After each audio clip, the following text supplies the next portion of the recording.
Psychologists, when were you genuinely scared of a patient? Story number 1. Therapist in training and my tutor, who is a childhood, abuse and trauma specialist, tells some horror stories. The one that stood out for this question was a guy in his mid-40s who had lived most of his life with extreme paranoia that his parents were sending people to get information from him to blackmail him with. This guy was extremely unstable and was legally obligated to go to therapy after committing some petty theft because he believed his parents were tracking his money. Anyway, he'd been going for about 6 weeks, and he began to talk about a plan for the future. He was kind of vague, but said he had worked out a way to break free from his childhood and move forward. My tutor was apprehensive, but hopeful. He had been making good progress in the previous sessions. Fast forward a week, and this guy is back again. He's noticeably agitated and carrying a large sports bag. My tutor remarks that she's pleased to see him and likes his new bag. He breaks down. He confesses that he has a machete in the bag and had planned to kill everyone from his old life, starting with his therapist, so he could be free from his past, but she was very nice and would be hard to kill. My tutor politely excused herself and called the police. The guy was very compliant. He'd pretty much given up at that point, but the police confirmed he did indeed have a large machete in his bag, and his car was full of bin bags. She said that was the only time she felt she was close to dying, and says the morale of the story is to treat all your clients well because you never know who's plotting your murder. Story number 2. Worked in a mental health facility for children for 6 months. Saddest 6 months of my life.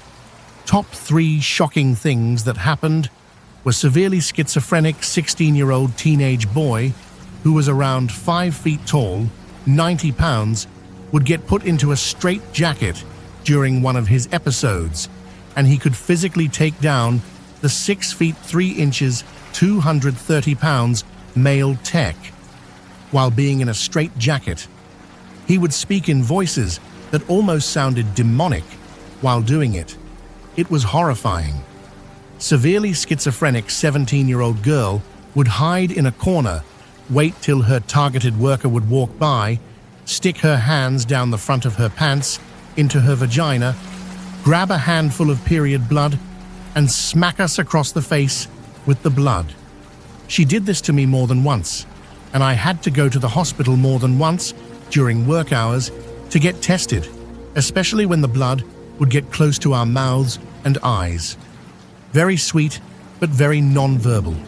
13-year-old boy would masturbate constantly. Pants down, penis out, masturbating all day, all night, in front of everyone and anyone. He had elephantiasis of his penis and part of one of his legs, so these events were not only disturbing and inappropriate, there was literally a practical problem with him taking his 1.5-foot-long penis out of his pants. It seriously took 2 people to pack it back in, and then he would drop his pants and take it out all over again. Story number 3. I'm a farm worker. The grandson of the guy I worked for was off the charts. Crazy. The grandparents couldn't control him. They bought him a .22 rifle. It had a trigger lock. They gave him the key and some ammunition. I locked it away because he was 6 years old. He threatened to shoot me, so I put him in timeout. He shit on the floor and laughed like a crazy asshole. I came to find out it was his sister's rifle. I took away because a few hours later he came outside with his rifle trigger lock off-bolt in and ammunition in his pocket to kill me for taking away his sister's gun. Every day I had to deal with something like this. I have seen other workers chasing this 6-year-old kid with hammers. He was batshit crazy. I have many stories about that year. I warned him to stop playing on the roof of a tractor. He would get hurt, and I am not there to watch that bullshit. He starts to get down and just seemed to flop down on purpose. Landed stomach first on the back of the tractor. It would have hurt so bad. He cried for about 20 seconds, then cackled with laughter. He probably broke ribs, and I saw massive bruises on his stomach when he lifted his shirt to check for cuts. I watched him kill baby chickens by first saying how cute and petting them, then standing on them. He tortured the farm dog to the point. It growled when he went near, and one point I actually had to stop the dog from killing him.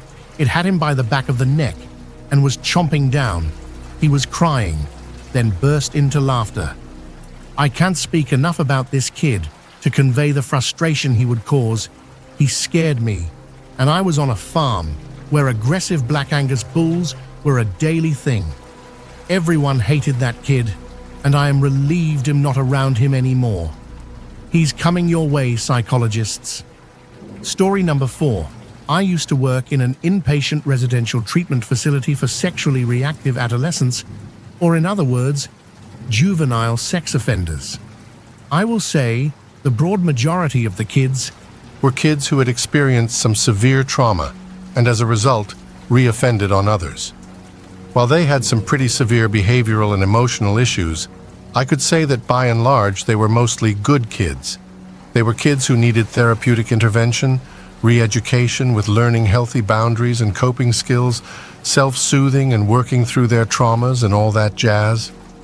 I'm happy to say that many of them completed their treatment and discharged successfully. I've come across a few later down the years. Even met one in a deli by random chance who said he was just about to finish community college and then transfer to a 4-year state school to get his bachelor's in psychology. I felt hella proud about that one. But there was a very small handful that I think were true predators, truly sick and twisted individuals who truly were void of any empathy. I'm talking serious manipulation and preying on more vulnerable people for any kind of sexual gratification. Extreme sociopathy, or for you technical folks, conduct disorder, ASPD, NPD, and OD and that sort. One was discharged and immediately sought more children to offend. He is thankfully in prison now. Another got incarcerated again for some other crimes. Truthfully, my time at that place kind of fucked with my head and assumptions about human behavior. While I think rehabilitation is the way our prison system really needs to lean towards, I also think there are some people who are beyond any kind of rehabilitation and need to be kept away from the public. Story #6. I used to work in a hospital that didn't give a shit about employee security. Interestingly, not even psych. It was an ortho facility where we offered psych treatment as well. Sexual harassment was a huge issue. I was threatened by a patient who didn't like the assessment we made about his ability to work. I had a group of men in a relaxation therapy setting there egg each other on in escalating sexual harassment. This was a room in the last corner of the basement. Several warnings to be quiet and not linger outside, so there would be peace and quiet for relaxation. It got to a point where all of us doing this had our phones in hand the entire time and would jump up, open the door, and turn on the light immediately afterwards. There were a few instances where I was genuinely terrified that I would be raped. Other employees had experienced assaults before. Those people were not mentally ill, though. We're talking some depression, perhaps, but mostly pain conditions, loss of their sense of masculinity when they became physically impaired. My experience with people in psych settings has been way better. I have had patients that were dangerous or had been previously harming others. When they are desperate enough to seek help, they don't usually threaten the help. I generally experience them being very grateful and often careful not to scare me. Hi guys, tell me, what deep secret are you taking to the grave? Story number 1. I had a sweet, wonderful student who had been in foster care, but his mom worked her ass off to get him back and she did. He had to take a very important state exam. I have no idea why I wrote city exam, and she called me and asked if he passed it. I looked at the grades and saw he did and said so. She burst into tears of joy, and that is when I saw I had read the wrong score. He had failed. So I changed his grade to passing. No one knew. That was the only time I ever did that. That could have cost me my license. The weird thing is, when my awful corrupt principal pressured me to change other students' scores so we could raise our pass rate, I refused. I never told anyone what I did for my student. He went into the military, was extremely successful there, has a great wife and kids, so I think I did the right thing. Fuck those tests. They aren't human. Story number 2. I attempted to murder my mother. She was abusive, verbally but also physically. She'd hit you in places no one would see, or rip clumps of my hair out when Dad was on the road for work. She probably has a personality disorder. She got in my face one night when I was coming home from my second job, and I had it. My mom went through whole periods where she wouldn't work. I was killing myself every summer working 50+ hours to pay family bills in my parents' names and also get my younger sister to all of her activities. I had it. I tried to put Mom's head through a wall. She started screaming, "Oh, help! Help!" And I told her she could dish it out. She should also be able to take it, shoved her on the ground and kicked her repeatedly in the abdomen and thigh, while still trying to put her head through the wall with one hand. It's a plaster and lath situation, old house in New England. I really fucked her up, and it felt good to do so. She's destroyed so many people's lives and she never faces any consequences for it. No one in our family ever helped me or called the police when she would abuse me. The only one who ever helped was the dog. If the dog was awake when my mom tried to start something, she'd get between us, growl at Mom, until she backed down. I had always shown restraint and never hit her until this night. But my dad did call the cops on me when I crossed that line. The cops get there, split us up to interview. I explained my side and then just blurt out, "Where were you assholes when I was 8 and she was doing that to me?" The cop was taken aback. I think he could tell I was being honest, and it was a culmination of years of shit and pain. He goes and talks to his partner. "I think this isn't an assault, I think it's a mental illness thing." Then they basically intimidated my mom and dad into agreeing with them. They wouldn't let it go until they agreed it was a medical issue, not a criminal one. So they called an ambulance and I went to the hospital as part of a diversion program. Basically, they sent me to detox for 3 days, and I emerged with no record, no charges, no nothing except a script for Prozac and a recommendation for therapy, paid for by the state low-income insurance plan. Trying to kill my mom probably saved my life, honestly, because I got myself some tools from a CBT/DBT therapist, but I'm not stupid enough to want people to know. Who would date me? How would I ever get promoted at work? Anyway, be kind. You never know what someone's been through, and you never know what people are capable of when pushed far enough. Story number 3. Once when I was 13, I went a week and a half without pooping. I was on a camping trip and something must have happened with the drinking water. My digestion. Took laxatives. Nothing worked. My stomach was killing me, but nothing would come out. Then one evening after dinner, I felt it coming. I knew this was it. I bolted for the bathhouse, mentally preparing for the epic event. When I finally waddled in, the stalls were all occupied. At this point, I'm freaking out. I'm literally going to shit my pants and in the woods with no means of cleaning. I waddle to the private shower attached to the bathrooms, and my desperate mind starts solving problems like I'm Bradley Cooper in Limitless. Initially, I think to just shit on the shower drain and waffle stomp it through. But I was not going to be that guy who ruined the nicest shower in the woods for everyone. Like a bolt of lightning, I knew what I had to do. So I pooped in the only piece of clothing I could spare, my sock. Obviously, my stomach was doing better now, and I was hugely relieved. I brought the poop sock to the dumpster nearby, and one of my friends saw me on the way. Before I could dispose of the poop sock, he strikes up a conversation and starts asking questions about what I'm doing. Internally, I'm panicking. The best excuse I could come up with was that I found a sock in the shower, stuffed with mud, so I thought it best to throw it away. My friend affirms how good of a guy I am for doing that. I throw the poop sock into the dumpster, and my problems are finally over.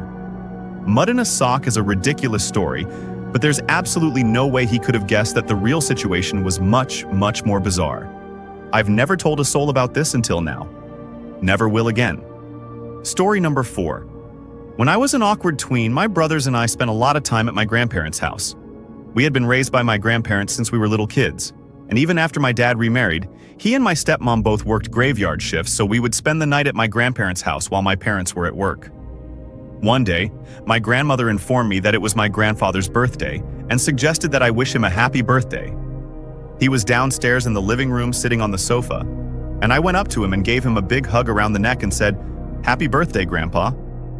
It was kind of difficult to hug a person sitting down, so I ended up kneeling on the sofa between his legs rather than trying to hug him from a standing position. He was quite happy and gave me a hug back. When I pulled back from the hug, he held me in his arms and gave me a big smile. And then he put his tongue in my mouth. Sometimes when I was a little kid, we would kiss other family members on the mouth, but those were chaste pecks on the lips. I could tell immediately that this was different. His tongue was on my teeth. It lasted only for a moment, and I was grossed out and confused when I pulled away. At that moment, my grandmother walked into the living room. I turned my head to look at her. My hands were still on my grandpa's shoulders. She seemed really happy that I had wished my grandfather a happy birthday like a good little kid. I gave him a final quick hug and scrambled out of the room. For the rest of my tween and teen years, I was always careful not to be alone in the same room with my grandfather. He passed away during my 20s, a good decade ahead of his time due to lifestyle-induced health issues, and my family chose me to speak at his funeral. I had really complicated feelings about it because I did love him. My grandma and grandpa raised me after all.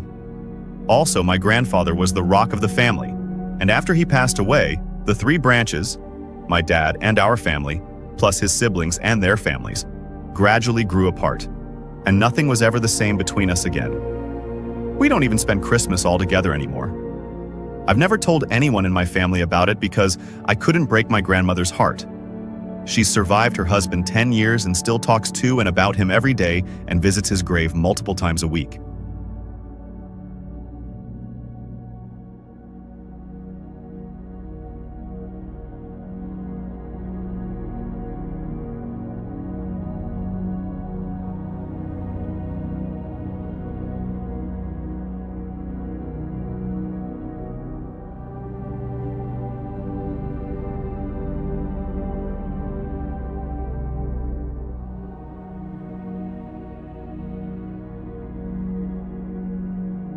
Reddit users, tell me the scariest true story. Story number 1. The old water house over the health. There was an ancient crumbling water house where the entire estate's water system was managed. Believe me, we thought it was a miracle how anything that old and manky could keep and pump out any water. But it did. It was made with bricks, with a black slate roof and iron doors. Although at the time of this incident, it was just a shadow of its former self and didn't have any doors. The windows were all smashed in by generations of kids throwing rocks and stones at them. It was there where my mama and her siblings were kids played over the heath, and they all told us it spooked them and their mates as it did us. It was a really hot day one summer in the school holidays. The older boys were at home for some reason, and all the younger cousins, me included, were being little brats, so the boys said they would take us all blackberry picking to keep us quiet. Mom agreed gratefully. The boys were really responsible and mature at 16, 17, and 18. They babysat for us younger kids all the time, so we all knew the rules of staying close to the boys and doing what they told us, and so a half hour later, everyone had their fruit buckets and we were off. There were 5 of us younger kids. We were all really excited as blackberry picking was a great family favorite activity, and our Gran's blackberry pies were the best. Gran's house led directly onto the back of the heath. There was a fence with a gap at the end. One of my older cousins passed me through to the other, then lifted my tiny wheelchair over the fence. The other kids were through in seconds and we were away again. On our way to our destination, the older boys told us spooky stories, as they always did. Half because they liked scaring us, and a half because we all used to beg them to. There was nothing more terrifying than a story from my cousins, H or B. They were masters and so believable. We loved it. We all stopped talking when we came to the water house. Nobody ever dared to speak around or near the water house, not even the older boys. For something so mundane, it always looked, and still does, so eerie. There was a second fence to get through before we reached our beloved blackberry field. But this time, as we squeezed through the gap of the fence, we were all more somber as we remembered the old wife's tale, urban legend that we all knew about the water house. The story goes, once in the early 1960s, there was a gang of bank robbers.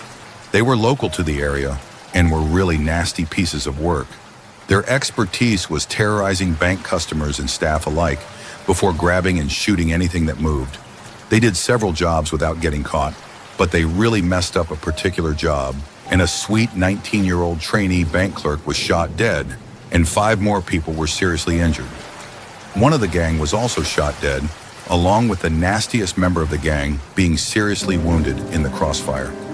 It is said that the remaining gang members escaped with just a few hundred and made their way over to the heath and hid out in the waterhouse.